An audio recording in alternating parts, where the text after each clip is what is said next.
जो eight Hindi learning easy में आपका स्वागत है।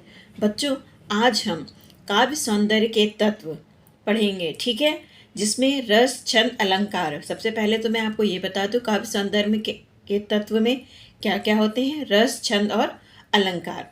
इसमें सबसे पहले आज हम रस के बारे में जानेंगे। सबसे पहले आप ये समझ लीजिए रस होता क्या है या रस की परिभाषा क्या है। रस को काव्य की आत्मा कहा जाता है। काव्य, नाटक, कहानी आदि को पढ़ने, सुनने और देखने से जिस आनंद की अनुभूति होती है उसे हम रस कहते हैं। ठीक है बच्चों, सर्वप्रथम भरत मुनि ने रस को अपने नाट्य शास्त्र में परिभाषित किया था। रस के 4 अंग होते हैं: स्थायी भाव, विभाव, अनुभाव और संचारी भाव। रसों की संख्या 12 मानी गई है और उतने ही उनके स्थायी भाव हैं। जैसे श्रृंगार रस का स्थायी भाव रति, हास्य का हास, करुण रस का शोक, वीर का उत्साह, अद्भुत रस का विस्मय, रौद्र का क्रोध, भयानक का भय, विभत्स रस का जुगुप्सा जिसे हम घृणा बोलते हैं, रति भक्ति का देव विषयक, रति वात्सल्य का संतान विषयक, ठीक है, शांत रस का निर्वेद और विरोध का आक्रोश होता है। ठीक है, परंतु आपके क्लास 10th में केवल 2 ही रस दिए गए हैं, हास्य रस और करुण रस। तो सबसे पहले हम हास्य रस के बारे में जानेंगे। ठीक है बच्चों, हास्य रस होता क्या है, इसकी एकदम सरल परिभाषा मैंने दी है। देखिए, हास नामक स्थायी भाव, विभाव, अनुभाव और संचारी भाव की पुष्टि होने पर हास्य रस होता है। ठीक है, जैसे हम किसी व्यक्ति की विचित्र वेशभूषा या उसका चाल ढाल देखते हैं तो हमारे मन में जिस आनंद की अनुभूति होती है, जो हमारे मन में हास्य उत्पन्न होता है, उसे ही हम हास्य रस कहते हैं। ठीक है, जैसे उदाहरण देखिए, मातहि पितहि उरिन भयनी के, गुरु ऋण रहा सोच बढ़ जी के। स्पष्टीकरण में यह उक्ति परशुराम लक्ष्मण संवाद से ली गई है।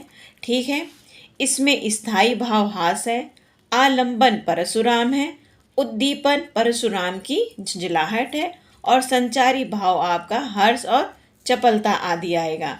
ठीक है, इसके अलावा एक और उदाहरण मैं आपको दे देती हूँ। देखिए, बहुत ही सरल है। खीर पकाई जतन से, चरखा दिया चला, आया कुत्ता खा गया, तू बैठी ढोल बजा। इसमें आपका स्थायी भाव हास आएगा, आलिंबन ग्रामीण स्त्रियां हैं, उद्दीपन वक्ता की वाक्यपटुता आएगी और संचारी भाव हर्ष और चपलता आदि है। ठीक है, ये तो आपका हास्य रस था। ठीक है, अब हम करुण रस के बारे में पढ़ेंगे। करुण रस की परिभाषा देखिए, शोक नामक स्थायी भाव, विभाव, अनुभाव और संचारी भाव की निष्पत्ति होने से करुण रस की पुष्टि होती है। ठीक है, जहाँ हम किसी अपने प्रिय का मृत्यु या उसका कुछ अनिष्ट होता है तो हमारे मन में जो शोक नामक भाव उत्पन्न होता है वही करुण रस कहलाता है। ठीक है, जैसे अगर मान लीजिए हमारे किसी अपने की मृत्यु हो जाती है, ठीक है, या हमारा कोई प्रिय सामान होता है या व्यक्ति होता है वो कहीं चला जाता है, तो जो हमारे मन में शोक उत्पन्न होता है, शोक भाव उत्पन्न होता है, वही करुण रस कहलाता है। उदाहरण देखिए, मणि खोए भुजंग सी, जननी फंसा पटक रही थी शीश, अंधी आज बनाकर मुझको किया न्याय तुमने जगदीश। ये पंक्तियाँ जब राजा दशरथ द्वारा श्रवण कुमार की तीर लगकर मृत्यु हो जाती है तब उनके अंधे माँ बाप की यह पंक्तियाँ वहीं से ही उद्भावित होती हैं। ठीक है, स्पष्टीकरण देखिए, स्थायी भाव शोक है, आलंबन श्रवण कुमार है, उद्दीपन दशरथ की उपस्थिति है, अनुभाव सिर पटकना, प्रलाप करना, दुखी होना, यह सब आएगा, संचारी भाव स्मृति, विषाद आदि है। इसके अलावा मैं आपको एक और एग्जाम्पल देती हूँ, बहुत ही सरल एग्जाम्पल है। देखिए, हे खगमृग, हे मधुकर श्रेणी, तुम देखी सीता मृगनयनी।